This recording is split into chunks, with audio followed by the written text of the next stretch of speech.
Welcome back to Some Reactions. നമ്മൾ ഇന്ന് review ചെയ്യാൻ പോകുന്നത് Raayan, written and directed by Dhanush.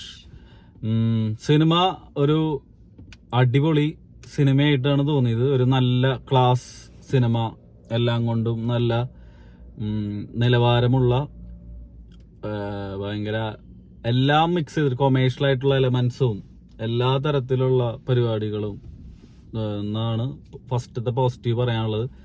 Cinematography, music, റഹ്മാനൊക്കെ തകർത്തിട്ടുണ്ട്. ആർട്ടിസ്റ്റുകളുടെ അഭിനയം അതൊക്കെ ധനുഷിന്റെ മിടുക്കാണ്. ധനുഷ് നല്ലൊരു ഡയറക്ടറാണെന്ന് നല്ല രീതിയിൽ പ്രൂവ് ചെയ്ത ഒരു, ഇതിനു മുൻപ് പവർ പാണ്ടിയൊക്കെ ആള് ഡയറക്ട് ചെയ്തിട്ടുണ്ടെന്നുണ്ടെങ്കിലും ഇതൊരു എൻ്റർലി ഡിഫറെൻ്റ് ആയിട്ടുള്ളൊരു സിനിമയാണ്. ആ സിനിമയെന്നൊക്കെ വെച്ചിട്ട് നമ്മുടെ അസുരൻ പോലത്തെ, അല്ലെങ്കിൽ ധനുഷ് ചെയ്യുന്ന പോലത്തെ, വെട്രിമാരനൊക്കെ ചെയ്യുന്ന പോലത്തെ സിനിമകളുടെ കുറച്ചും കൂടിയും സ്റ്റൈലിഷ്ഡ് ആയിട്ടുള്ള ഒരു വെർഷൻ പോലെയായിട്ട് തോന്നി സിനിമ. അതാണ് പോസിറ്റീവ്സ് എന്ന് പറയാൻ. ഒരു നല്ലൊരു നിലവാരമുള്ള സിനിമയായി മാറി. എനിക്ക് തോന്നിയത് എന്താ പറയാ, എനിക്ക് ഫസ്റ്റ് ഒരു ലാസ്റ്റത്തെ ഭാഗം ഒഴിച്ച് ബാക്കി എല്ലാ ഭാഗവും ഒരു സിനിമയായിട്ടാണ് തോന്നിയില്ല. ഒരു പെർട്ടിക്കുലർ ലൊക്കാലിറ്റിയിലെ ആൾക്കാരുടെ ജീവിതത്തിന്റെ ഇടയിലേക്ക് അവരറിയാതെ ക്യാമറയും കൊണ്ട് ചെന്ന് കഴിഞ്ഞാൽ എങ്ങനെ ഉണ്ടാവും. അത്ര ബ്യൂട്ടിഫുൾ ആയിട്ടായിരുന്നു എല്ലാരും അഭിനയിച്ചത്. കാരണം കാസ്റ്റിംഗ് പക്കയായിരുന്നു അവരുടെ. അത് ആൾക്കാരെ അഭിനയിക്കുന്നുണ്ടെങ്കിൽ അതിന്റെ അർത്ഥം ഡയറക്ടർ അടിപൊളിയാണ്. ഡയറക്ടർ അവരെ കൊണ്ട് അവർക്ക് ഡയറക്ടറിന് എന്താണോ വേണ്ടത് അത് ചെയ്യിപ്പിച്ചെടുത്തിട്ടുണ്ട് അടിപൊളിയായിട്ട്. Cinematography, music, editing, art, makeup, actions, അങ്ങനെ പറഞ്ഞിട്ടുള്ള എല്ലാ തരത്തിലുള്ള ഡിപ്പാർട്ട്മെന്റും ഗംഭീരമായിട്ടാണ് ചെയ്തത്. അത് ആ സിനിമ കണ്ടു കഴിഞ്ഞിട്ട് ആ സിനിമ അല്ലെ എല്ലാം കാണിച്ചിരിക്കുന്ന മിക്ക സ്ഥലങ്ങളും സെറ്റാണെന്ന് പറയുമ്പോൾ വിശ്വസിക്കാൻ പറ്റില്ല. അത്ര അടിപൊളിയായിട്ടാണ് ചെയ്തത്. ആകെ പിന്നെ എനിക്ക് നെഗറ്റീവായിട്ട് തോന്നിയത്, ഒന്നാമത്തെ പോയിന്റ്, കഥ ഓക്കെയാണ്, നല്ലതാണ്. പക്ഷെ ഈ കാലഘട്ടത്തിലും ഇനിയും ചേട്ടനനിമാര് തമ്മിലുള്ള ആ ഒരു സംഭവത്തിൽ നിന്ന് കുറച്ച് വിട്ടുപിടിക്കാന്ന് തോന്നി. പക്ഷെ ഇതിന്റെ മൊത്തത്തില് വരുമ്പോ സിനിമ നല്ല വർക്കൗട്ട് ആയിട്ടുള്ള ഒരു സിനിമയായിട്ടാണ് ഈ സിനിമയിൽ വർക്കൗട്ട് ആയിട്ടുള്ള പോലെയാണ് തോന്നി. സാധാരണ ഇങ്ങനത്തെ കഥ തന്നെയാണ് എല്ലാ ഗാങ്സ്റ്റർ പടങ്ങളിലും ഉണ്ടാവുക. നമുക്കറിയാം എന്താ ഉണ്ടാവാൻ പോണേന്ന്. പക്ഷെ ഇത് എന്താ ഉണ്ടാവാൻ പോണേന്ന് അറിയാന്നുണ്ടെങ്കിലും അതിന്റെ ഒരു സ്ക്രിപ്റ്റ് വൈസ് സ്ക്രിപ്റ്റ് അടിപൊളിയായിരുന്നു. അല്ല, ആയിരിക്കില്ല. അതിൽ നിന്ന് ഇങ്ങനെ വേർതിരിച്ച് ധനുഷ് നല്ല രീതിയിൽ അത് പണിയെടുത്ത് എഴുതിയ പോലത്തെ ഒരു ഫീൽ ഉണ്ടായിരുന്നു. പിന്നെ അടുത്ത നെഗറ്റീവായിട്ട് പറയാൻ എനിക്കുള്ളത്, ക്ലൈമാക്സിലെ ബോഗി ബോഗി ബോഗി ബോഗി ആ പാട്ട് പ്ലേസ്മെന്റ് വളരെ ഒരു തല്ലിപ്പൊളി പ്ലേസ്മെന്റ് ആയിട്ടാണ് എനിക്ക് തോന്നിയത്. ഈ തമിഴന്മാർക്ക് എന്താ പറയാ, ഒരു ഫെസ്റ്റിവൽ വരുമ്പോ അത് കംബോർഡ് എന്ത് മൂടി തന്നെ ഇരിക്കുകയാണെങ്കിലും വന്ന് ഡാൻസ് കളിക്കണം എന്നുള്ള അതായിക്കോട്ടെ. പക്ഷെ എന്നാലും ഒരു സിനിമയില് ഒരു 2-3 മണിക്കൂറിന്റെ സിനിമയില് നമ്മൾ അത്ര നേരം ഉണ്ടാക്കി വെച്ചാണ് ഒരു ലെവലുണ്ട്. അത് നമ്മൾ, നീ ഇപ്പൊ പറഞ്ഞില്ലേ, അതുവരെ ഞാൻ സിനിമ അല്ലാതെ വിചാരിച്ചിട്ടുണ്ടായിരുന്ന. എന്തുകൊണ്ടാണ് നിനക്ക് അവിടെ നിന്നിട്ട് ആ പോർഷൻ സിനിമയായിട്ട് തോന്നിയത്? അതിന് കാരണം ഇതാണ്. ഈ ഒരു പാട്ട് മുതലാണ് എനിക്കത് സിനിമയായിട്ട് തോന്നുന്നത്. അതെന്തുകൊണ്ടാ?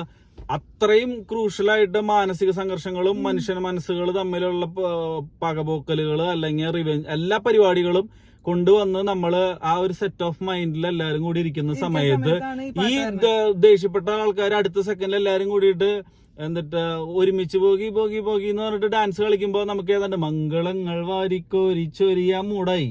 അതായത് സിനിമയിൽ നിന്ന് പോയി. അതൊക്കെ അറിയാം. പക്ഷെ ആ പാട്ട് അവിടെ നടന്നോട്ടെ. പക്ഷെ അവരതിനുള്ളിൽ ഡാൻസ് കളിക്കരുതായിരുന്നു. ചിരിച്ചുകൊണ്ട് അവർ അതിന്റെ അകത്ത് ഡാൻസ് കളിക്കരുതായിരുന്നു. അവരാ ഫെസ്റ്റിവലിന്റെ ഇടയിൽ ഉണ്ട് എന്ന് കാണിച്ചാൽ മതിയായിരുന്നു. അതിന് മുൻപ് ഒരു എന്തെങ്കിലും ഒരു ക്ലൂ പോലെ ഇട്ടിട്ട് ഒരു ഫെസ്റ്റിവൽ വരാൻ പോകുന്നുണ്ട് എന്ന് കാണിച്ചിട്ട്, അവിടെ ഫെസ്റ്റിവൽ നടക്കണതിന്റെ തലേ ദിവസമാണ് ഈ പരിപാടികളൊക്കെ നടന്നത്.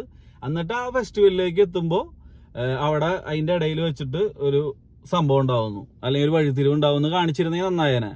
ഇത് നമുക്ക് അത്ര നേരം ഇല്ലായിരുന്ന ആൾക്കാരെ നമുക്ക് അവരായിട്ട് പറക്കിയെടുക്കാൻ പറ്റും. ധനുഷ് എന്നല്ല, നമുക്ക് അവര് റായനൊക്കെ തന്നെയായിരുന്നു. പക്ഷെ അവിടെ എത്തി കഴിയുമ്പോ അവര് ധനുഷ് ആവുകയും ഇത് ഓരോരുത്തരിലേക്ക് വരുന്നു. ക്ലൈമാക്സ് ഒക്കെ നന്നായിട്ടുണ്ട്. ടോട്ടലി ഈ ഒരു സിനിമ കണ്ടപ്പോ എനിക്ക് മറ്റേ ചില ഈ സിനിമ തുടങ്ങാൻ മുമ്പ് കുട്ടിക്കാലം കാണിക്കില്ലേ, അത് തീർന്നു പോരുതേ എന്ന് തോന്നി. പയ്യൻ, അത് ആർട്ടിസ്റ്റിന്റെ പേരൊന്നും അറിയില്ല, പക്ഷെ അടിപൊളിയായിട്ട് ധനുഷിന്റെ കുട്ടിക്കാലം ചെയ്ത സിനിമ തുടങ്ങുമ്പോ ആദ്യത്തെ 5 മിനിറ്റിനുള്ളിൽ ധനുഷിന്റെ ഡയറക്ഷൻ എത്രത്തോളം അടിപൊളിയാന്ന് നമുക്ക് മനസ്സിലാവും.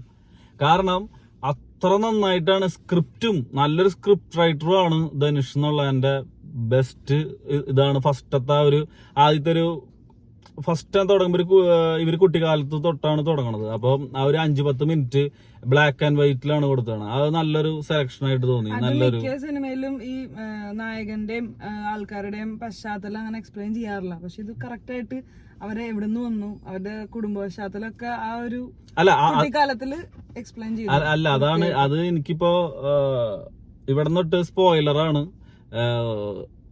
താല്പര്യമുള്ളവർ ഇവിടെ നിന്ന് കേൾക്കണ്ട കേട്ടോ.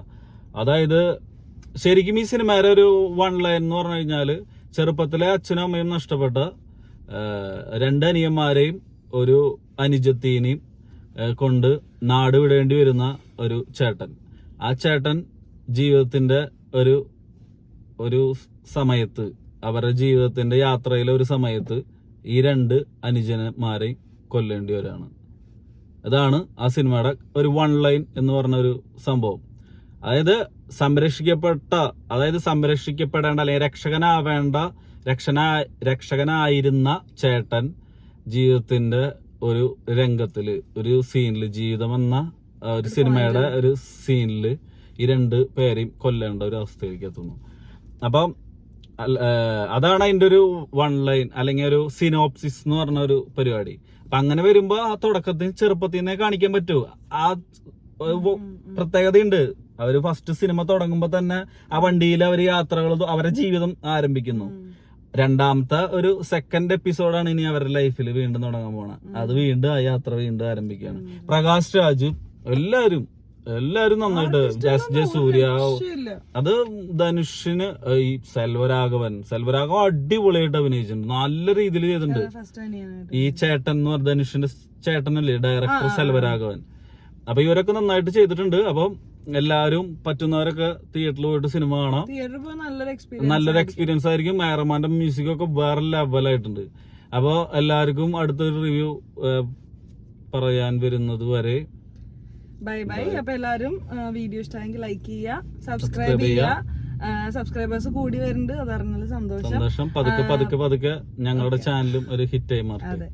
എന്തെങ്കിലും അഭിപ്രായം ഉണ്ടെങ്കിൽ കമന്റ് ചെയ്യാം. ബൈ.